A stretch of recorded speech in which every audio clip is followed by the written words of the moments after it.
Casimero versus Nery, sold out na. Koki Kameda naiyak. Naoya, Inoue manunood sa laban.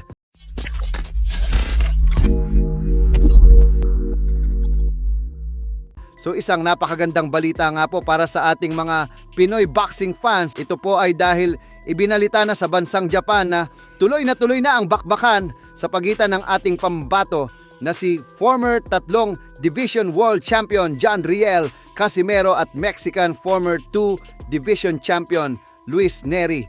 Opisyal na i-announce ng promoter na si Koki Kameda na tuloy na ang laban sa Aichi, Japan. Naging emosyonal pa nga po dito si Kameda habang nagsasalita siya. Tila nabunutan ng tinik sa lalamunan si Koki Kameda nang tulungan siya ni Susumu Fujita, chairman ng Cyber Agent at ABEMA para matuloy ang laban sa June kung saan kabilang sa laban na yan ang Casimero laban sa Nery, Lover laban sa Angeletti at Vince Paras laban sa Yokoyama. Halos di makapagsalita si Koki Kameda at naluha na. Ayon kay Kameda ay naging emosyonal umano siya nang dahil sa mga taong nagpakita ng magandang loob sa kanya at tumulong upang hindi lang makansela ang kanyang boxing event. Dahil alam naman umano nating lahat na sususpindihin ang Japan Boxing Commission ng kanyang lisensya bilang promoter kung nagkataon ay hindi natuloy ang kanyang event sa June.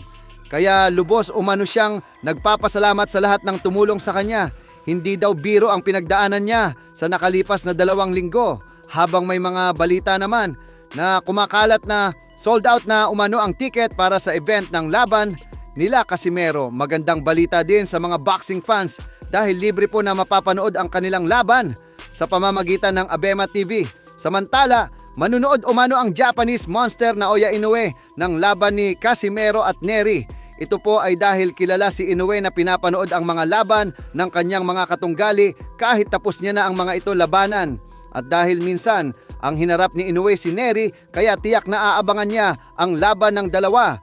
Pero syempre mas kaabang-abang ito para kay Inoue dahil dito niya masusukat ang tunay na tibay ni Casimero. Sa bakbakan ni Casimero at Nery po kasi malalaman ni Inoue kung gaano ba talaga kataas ang level ni Casimero bilang isang boksingero. Dahil may experience na siyang labanan si Luis Nery, kaya kapag natalo ni Casimero si Nery ay mapagtatanto ni Inoue na may bilang talaga ang angas ng Pinas gawa ng napabagsak siya ni Nery. Pero kapag tinalo ni Nery si Casimero ng walang kahirap-hirap ay dito din masasabi ni Inoue na malayo talaga ang agwat nilang dalawa.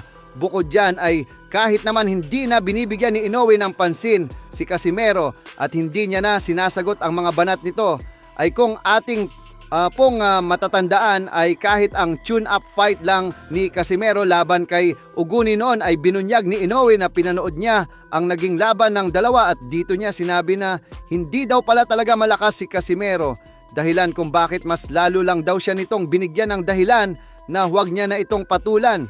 Giniit din noon ni Inoue na lahat daw talaga ng mga laban ng mga fighters na nakalaban niya at mga posibleng niyang makaharap ay pinapanood niya ng mabuti kasi pinag-aaralan niya ang mga galaw nito. Hindi daw kasi siya nang mamaliit ng mga kalaban.